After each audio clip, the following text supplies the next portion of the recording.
दोस्तों आज का वीडियो काफी दिलचस्प होने वाला है। हाल ही में एक रिएक्शन वीडियो सामने आया है जिसमें पाकिस्तान के कुछ लोग भारत के एक डिफेंस अपडेट पर अपनी राय दे रहे हैं। इस वीडियो में वे लोग भारत द्वारा लिए गए एक बड़े फैसले पर यानी भारी डिफेंस इन्वेस्टमेंट और हथियारों की खरीद को लेकर काफी हैरान नजर आते हैं। अब यहाँ समझने वाली बात यह है कि भारत किसी भी देश का कोई भी डिफेंस फैसला अचानक नहीं होता, बल्कि इसके पीछे एक लंबी रणनीति और प्लानिंग होती है जो सुरक्षा के लिए जरूरी है। आज के समय में जब दुनिया के अलग अलग हिस्सों में तनाव की स्थिति बनी रहती है तो हर देश अपने हिसाब से अपनी सुरक्षा को मजबूत करता है और भारत भी उसी दिशा में आगे बढ़ रहा है। इस वीडियो में जो बातें कही गई हैं उन्हें हम बिना किसी नेगेटिविटी के एक बैलेंस नजरिए से समझने की कोशिश करेंगे। तो चलिए पहले देखते हैं वो रिएक्शन वीडियो।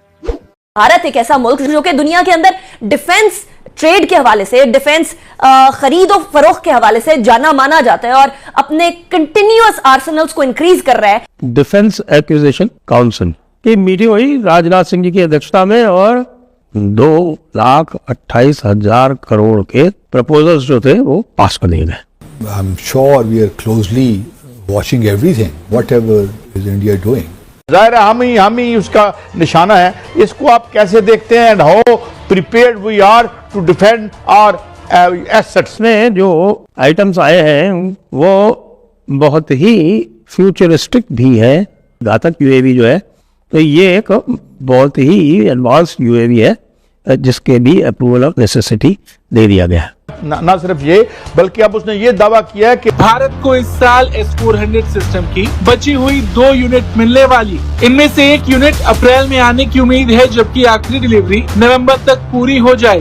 अगले 2 से 3 महीनों के अंदर अंदर इस बात के तकरीबन मैं समझता हूं कि 90% से ज्यादा बल्कि 95% शायद ये इसके इम्कानात हैं और बिल्कुल इमिनेंट लग रहा है कि भारत और पाकिस्तान के दरमियान एक और कॉन्फ्लिक्ट, एक और जंग होने जा रही है। कि उन्होंने इमरजेंसी बाइंग भी ऑन कर दिया है, ड्रोन्स, हर किस्म के हथियारों की। वो इसलिए खरीद पा रहे हैं कि क्योंकि उनकी इकोनॉमी जो है, हम 400 अरब के बिलियन डॉलर के करीब हमारी इकोनॉमी जीडीपी रहती है, उनकी 4 ट्रिलियन के करीब है। सो उसकी वजह से उनके पास कैपेसिटी खरीदने की बहुत ज्यादा है। जय हिंद दोस्तों, साविराव 29 चैनल में आपका स्वागत है। तो भारत की डिफेंस एक्विजिशन काउंसिल ने अप्रूवल दे दी है 2.28 लाख करोड़ के हथियार खरीदने के लिए, जिसमें 5 S-400 की long range surface to air missile system होगा जो रशिया से खरीदेंगे और 60 मीडियम ट्रांसपोर्ट एयरक्राफ्ट जो रिप्लेस करेंगे भारत के AN-32 को और AL-76 फ्लीट्स को। और भारत धनुष गन सिस्टम भी खरीदेगा। तो भारत ने अभी 114 राफेल खरीदने की डील करी थी और भारत अब 2.28 लाख करोड़ के हथियार खरीद रहा है। तो देख पाकिस्तान के पसीने छूट रहे हैं कि भारत इतने हथियार क्यों खरीद रहा है और ये पाकिस्तान के लिए तबाही का सामान है जो भारत खरीद रहा है। और भारत से हमने पंगा लिया तो भारत हमें नहीं छोड़ेगा और भारत का डिफेंस बजट ही पाकिस्तान के पूरे बजट से ही ज्यादा है। तो भारत अपने देश को सुरक्षित रखने के लिए भारत को डिफेंस को मजबूत कर रहा है और ज्यादा हथियार खरीद रहा है। चलो वीडियो को स्टार्ट करते हैं। धन्यवाद। डिफेंस एक्विजिशन काउंसिल की मीटिंग हुई राजनाथ सिंह जी की अध्यक्षता में और 2.28 लाख करोड़ के यानी 2,28,000 करोड़ के प्रपोजल्स जो थे वो पास कर दिए गए।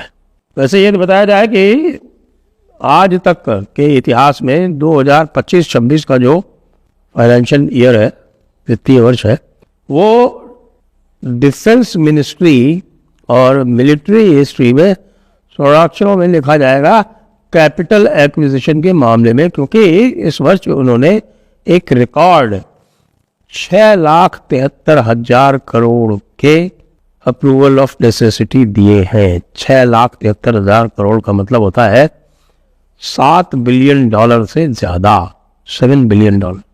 तो सॉरी गलत बोल गया, $70 बिलियन। ये $70 बिलियन। ये $70 बिलियन जो है ये पाकिस्तान के जो रक्षा बजट है उसका लगभग 9 गुना है। आप उसी से समझ जाइए उनका जो पूरा रक्षा बजट है और हमारा केवल कैपिटल आउटले मुझे समझिए कि उसका 9 से 10 गुना है।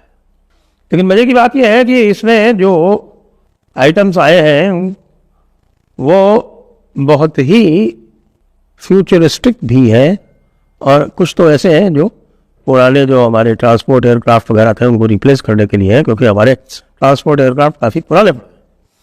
अब आप देखिए कि ट्रांसपोर्ट हमारे जो bulk of the transport aircraft है वो कौन है, वो है IL-76 और AN-32, दोनों सोवियत इरा के ट्रांसपोर्टर्स हैं और बहुत ज़्यादा ट्रांसपोर्ट भी नहीं करते हैं वहाँ। देखिए IL-76 की कैपेसिटी लगभग 42 टन है और AN-32 की तो बहुत ही कम है, हो तो 20-25 टन के कैटेगरी में आते हैं।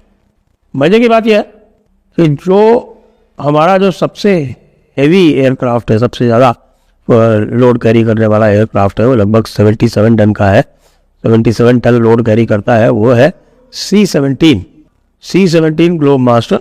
ये 4 इंजन का जेट एयरक्राफ्ट है, US का बनाया हुआ, और इसके हमारे पास केवल 11 हम ले पाए हैं और हम चाहते हैं कि और बनाएं, लेकिन ये C-17 की पूरी असेंबली लाइन ही डिसमेंटल कर दी गई। तो अब हमारे पास जो है वो मीडियम ट्रांसपोर्ट एयरक्राफ्ट एक्वायर करना है हमको, तो हम मीडियम ट्रांसपोर्ट एयरक्राफ्ट एक्वायर करने वाले हैं। कौन से है वो मैं भी आपको बताता हूँ।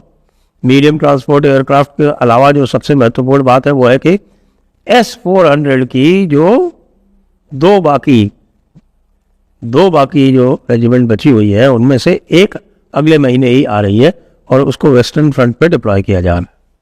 और अब हमारे S-400 के हम 5 और लेने जा रहे हैं, जी हाँ 5 और लेने जा रहे हैं, 5 और S-400 लेने की AON दे दी गई। फिर एक और जो महत्वपूर्ण इसमें जो है वो बात है, वैसे तो काफ़ी और भी है, छोटे और भी हैं आप देखिए कि एक घातक UAV जो है वो बॉम्बर है, UAV बॉम्बर है, और वो हमारा जो कावेरी इंजन है, लोकल जेट इंजन है, वो कावेरी इंजन से चलेगा। कावेरी इंजन जो है वो थ्रस्ट दे रहा है, जो उसका ड्राई थ्रस्ट जितना है उसकी इतनी की आवश्यकता है उसको, लगभग 48 किलो न्यूटन, और उससे ये घातक UAV चलेगा। और ये घातक UAV ये कामिकाज़े नहीं है, ये जाएगा और वापस आ जाएगा। और ये घातक UAV जो है, जो हमारा AMCA होगा 5th जनरेशन वाला, उस AMCA के साथ में मैंड अनमैन्ड टीमिंग के साथ में भी चला करेगा। तो ये एक बहुत ही एडवांस UAV है जिसके भी अप्रूवल ऑफ नेसेसिटी दे दिया गया है।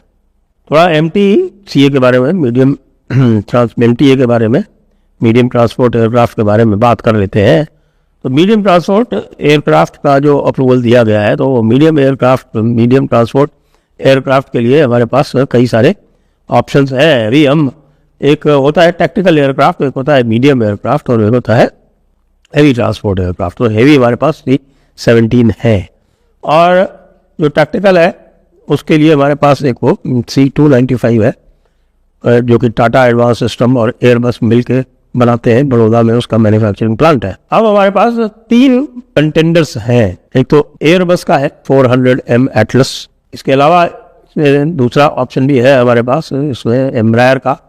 तो दोस्तों, इस पूरे वीडियो और रिएक्शन को अगर हम सही नजरिए से देखें तो यहाँ 2 अलग अलग चीजें साफ दिखाई देती हैं। एक है भावनात्मक रिएक्शन और दूसरी है वास्तविक रणनीतिक सच्चाई। सबसे पहले बात करते हैं फैक्ट्स की। भारत द्वारा जो डिफेंस अप्रूवल दिया जाता है वो सीधे सीधे पैसा खर्च नहीं होता, बल्कि उसे कहते हैं कैपिटल एक्विजिशन प्लानिंग, यानी आने वाले कई सालों के लिए कौन सा सिस्टम लेना है, कब लेना है और किस प्राथमिकता में लेना है। अब जो लगभग 2.28 लाख करोड़ रुपए का जिक्र हुआ, वो एक तरह से अप्रूवल ऑफ नेसेसिटी होता है, जिसका मतलब है कि ये पूरी रकम एक साथ खर्च नहीं होती, बल्कि प्रोजेक्ट्स के हिसाब से धीरे धीरे लागू होती है। अगर टेक्निकल नजरिए से देखें तो इसमें 3 बहुत महत्वपूर्ण चीज हमारी सुरक्षा में एयर डिफेंस लेयरिंग शामिल है, जैसे S-400 सिस्टम जो 300-400 किलोमीटर तक के एरियल थ्रेट को ट्रैक और इंटरसेप्ट कर सकता है, और जैसे मीडियम ट्रांसपोर्ट एयरक्राफ्ट जो सेना की तेजी से मूवमेंट और सप्लाई चेन को मजबूत करते हैं, और अनमैन्ड वॉरफेयर जो आज के समय में हर मॉडर्न युद्ध का सबसे बड़ा हिस्सा बन चुके हैं।